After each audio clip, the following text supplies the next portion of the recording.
So my name is Fahim, I'm one of the co-organisers of StartupHacks.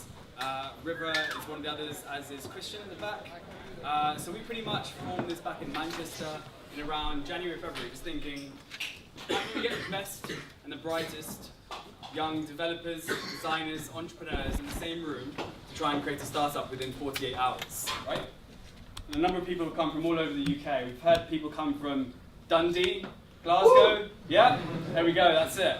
People come from all over the UK, and this is what we wanted to do, try and create something where we have the greatest minds in the UK, the youngest, probably the most brightest, most technically savvy people around in the UK to try and create something special within 48 hours. So it's going to be an incredible feat for any one of you here today. We've had people who've taken part in over 20 odd hackathons, people who've taken part in maybe one or two, and some people who maybe this is the first time that they're attending a hackathon. So regardless of your hackathon presence, we welcome you. I'd like to firstly probably start by saying that we are incredibly grateful that Box, one of the largest companies in the world, they actually had their event here, and founder and CEO Aaron Levie is over here as well. So I'm going to kick off straight away and say, Aaron, if you want to come to the stage and pretty much give your keynote here and just inspire these guys. So I have a standard sort of 2-hour presentation. Is that fine to just go through? It talks about the history and future of enterprise software, which I assume is very relevant for everybody. Should I do a short version? So I was just walking around in London and heard that you guys were doing this hackathon event, and so we were able to kind of have this come together. Has anybody ever heard of Box? Okay, good. Okay, who hasn't heard of Box? Raise your hand. Okay, so we're sort of like Dropbox, but with a business model. We help enterprises securely share their files and content. Funny enough, actually, we started a couple years prior to them, but we founded the company in 2004, before they had hackathons. Is anybody who how old are you guys? Raise your hand if you graduated university in 2013. Okay, 2012, 2011, 2010. Do it the other Okay. way, Aaron. What? Do it the other way. 2014. That's 16. Wait! Oh shit! You guys are still in college? Wait, all right, 2014, raise your hands. Oh my god. 2015. No! Nobody's from 2016, right? No! 2016? I'm gonna be like 45. What? Holy crap! I kept going lower. I couldn't fathom that anybody was still in college. Wait, so you can't even drink alcohol? Have you tasted alcohol? Who's from 2016? We should get this guy a shot. Okay. Right, you're 22. Yeah. Oh, does that work differently out here? I'm doing medicine, it's a 5-year course. Got it. Okay, that counts. Who's 2016 and like 19 though? So, okay, I got it. Good. Okay. Enjoy that Coke. What's the straw? But well, first of all, actually, I kid, because the first rule everybody knows of a hackathon is do not have any alcohol, right? This is because your ideas will get worse and worse, and your code will get worse. And well, actually, I think there's something like 2 beers in, your code is at its best, but then as soon as you have your third beer, the whole thing is, you might as well just be writing bugs. Like, that's all you're doing at that point. So you could just randomize everything that you're doing, and it would turn out better probably. So all right. So what happened was, so we didn't have hackathons when we started our company. But we would hang out in our dorm, and then we dropped out of college actually. Anybody drop out of college? What? How's it going, guys? Good. What were you studying? Oh, that's hardcore. Okay, I was just getting a business degree, so that was way easier to drop out of. But so in 2004, what we tried to do was, and this will maybe just be a quick lesson. Does everybody come here knowing what idea you're building? Raise your hand if you know what you're building. Wow. Okay. Cool. A lot of preparation. Good. Who doesn't know what they're building? Okay. What, like, is it just you're just expecting like a fucking lightning bolt or something to strike you and then you'll get it? What or how do people know? Like, how do you decide? People pitch. A pitch. Or join the team. And then you join the team. When does that happen? What hour? In about 8 o'clock. Oh, good. So I don't want to slow this down then. But and then what does it work? Like, did everybody sleep today during the day? The sleep pit. Oh, that's right. Okay, good. Did you sleep in at least? Like, who woke up at like 8 a.m. today? Bad idea, guys. Bad idea. Who slept in the latest? 2 p.m. Good call, guys. Cool. Well done. This is the team to join. They have now innate energy in them. So okay. So maybe I'll just say one thing then. So in 2004, it was really hard to share and collaborate and share files with people. Like, there weren't a lot of companies doing that, and we got really lucky because we sort of identified this market in this space that didn't exist. Or wasn't possible to exist just a couple years prior. And the reason for that was just even like a year or two before, when we started to think about this idea of Box, storage was way too expensive, so it wasn't cost effective to deploy this type of technology. The bandwidth on the internet wasn't very fast, so people were using dial-up modems and other sort of very, like, does anybody remember like 28 kilobit modems in here? Okay, right, good, a few people, good. The ones that are people that are above 24 years old or something. So yeah, dial-up modems. Does anybody remember Internet Explorer?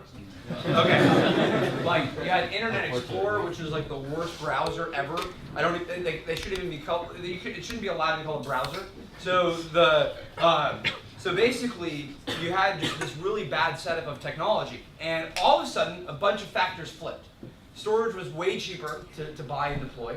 We had Firefox, which was sort of launched in 2004 and then kind of got really popular in 2005. And we were using much faster internet. So you had cable modems and fiber internet, so things were a lot faster. So, why do I tell you that story? Does anybody know why? Everybody take a guess. Firefox is cool. Yeah! I'm getting paid by Firefox. So, Firefox is a personal sponsor of mine, and so I have to make sure to tell a Firefox story everywhere I go. No, that's not the answer. Try again. Why did I give the before and after, sort of the time period thing? Things change Infrastructure. quickly. Well, it's going to be hard if both of you talk. Choose. Things Rock, paper, change- scissors. Things change quickly, but everything's moving really quickly. Yes, that's true. So in the technology industry, things are changing rapidly. You always want to be paying attention to that. Any other ideas? Infrastructure is set up for the stage for whatever comes next, innovation, all that kind of stuff. You have everything, all the basic things you need to do to Yes. get it out. Exactly. So let's take all three of those things. So basically, if you look at the successful companies and you work backwards from companies that like emerge in various points in time, oftentimes it's very easy to go backwards and look at this. It becomes very revisionist, but this allows you to sort of start to think about what kinds of ideas might work next, as if you know why ideas in the past worked in the first place.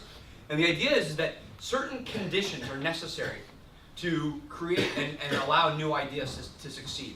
And those conditions for what our product line was didn't exist in 2002 and 2003, and they were only starting to emerge in 2004 and 2005.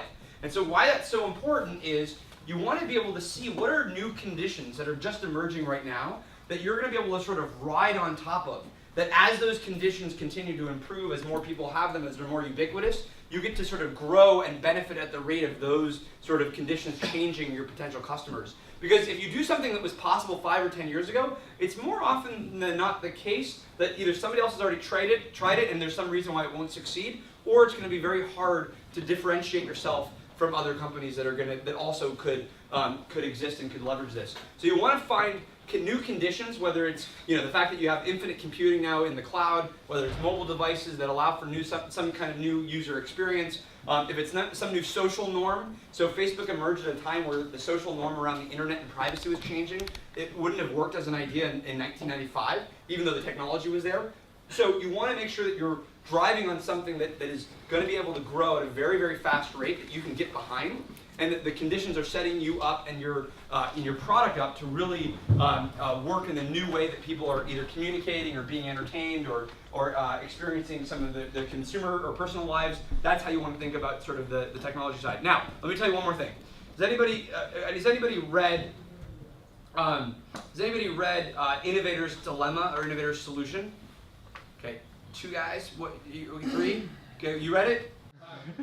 So basically, the idea of innovator's dilemma is this, and this is something really important that you should think about as you build whatever technology you're building. So the idea of innovator's dilemma is that any existing technology basically begins to, over time, optimize more and more for their customers and what their customers are asking for and what their customers are paying for, but they do it in a very sort of myopic way where they're doing it without a lot of context to other change going on. So as an example, I'm trying to think of a non-enterprise example, but like Facebook is very focused on increasing its trajectory down the things that it's really good at and the things that it thinks its customers value. So what happens over time, though, is you can have new types of applications that emerge that sort of redimensionalize the problem almost. In many ways, they look like sort of worse or inferior solutions to a similar or the same problem, but they take on new use cases or new aspects of the world that then let them undercut those sort of incumbent technologies. The simplest example I would say in the consumer world is sort of Facebook to Instagram. So Facebook was very focused on the web, it was very focused on all of the ways that people were communicating, and what Instagram realized is they could build a mobile-only photo sharing network, and basically that became viral in and of itself, and began to grow at a much faster rate than Facebook because people just wanted to solve that problem. So it looked like an inferior social network, but it solved a big part of the problem that people have with Facebook in a way that was very compelling. In the enterprise software world, the same thing is true of kind of what we did to Microsoft, which was Microsoft had a very expensive solution, and we built something far simpler that most people saw as a completely different type of technology, but ultimately you replace enough use cases and you build it up enough and it gets better and better until it can actually replace that incumbent technology. So the thing to think about is what can you possibly what problem can you find a new dimension to, where the existing competition or the existing companies sort of have a blind spot, or they're not paying attention to some new market opportunity that just emerged recently. By being able to look at both the conditions that are changing on the technology side, as well as what existing solutions are lacking, you can often find these gaps of what begins to be possible with a new piece of technology. So that's what we do at Box every day. I mean, we sort of try and act like a startup at all times, and that's what we're sort of always working on. So hopefully that's helpful. What's up? What's the growing trend to tap into now? Oh, come on. That's your job. I would say, but if you're going to ask, I think, consumer or enterprise? Oh, sorry, that was a question mark. Consumer. Okay. I know nothing about consumer technology. I would say make a mobile phone in the next 48 hours if you can. Those seem to be very hot. I don't know. I have a big blind spot for consumer because I don't have a lot of friends. So I don't know what kind of social tools people need or whatever, and it's just a very hard space. I can tell you enterprise trends, but on the consumer side, I mean, there's communication, there's new ways to share media, there's new ways to sort of consume news and information. But I don't know the big trends that are going to change all of that. I apologize. Education, I would say, is sort of pseudo-consumer, and that's going to be disrupted. So a lot of the online learning stuff and ways to be able to collaborate around that, I think is going to be pretty important. Yes. What inspired you to drop out of university to go to Box? Does anybody know Mark Cuban? Yeah. Raise your hand if you know Mark Cuban. Raise your hand if you know Mark Cuban because of Dancing with the Stars, though. Okay, good. All right, Shark Tank, anybody?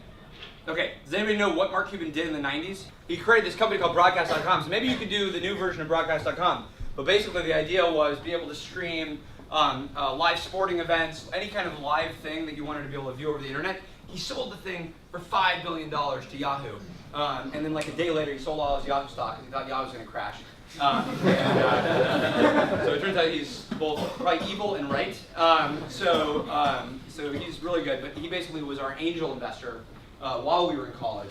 And then we were like, holy shit, if this guy thinks we're onto something, maybe we really are. And then we dropped out because we realized that it was just we were in school answering customer support emails from this thing called a BlackBerry. And it was just it was becoming too crazy because you'd be in class and you'd have too many emails, so we decided to leave school and go to the Bay Area.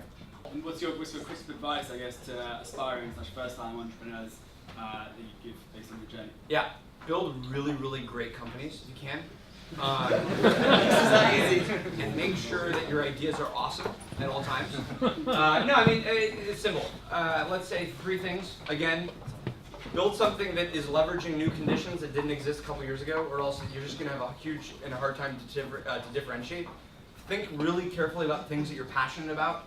It's very easy to find a hole in the world or a gap, but that's something that you're not actually excited about, and so you're gonna find yourself 6 months in realizing that, wow, like I'm stuck every single day doing this thing that I'm not really excited about, I'm not really proud of.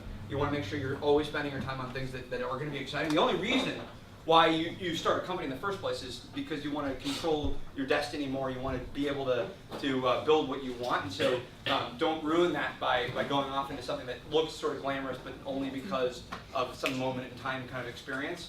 And then surround yourself with incredible people. All of our everything that we've done that has ever worked has been because we have great people that we get to work with, and you always want to be doing that at all times. So whether it's tonight or kind of far into the future, you want to, and then just listen to as much information as you can, and then get good at filtering out what information to actually use, but try and consume as much as you can about your market, about what customers have to say about your product.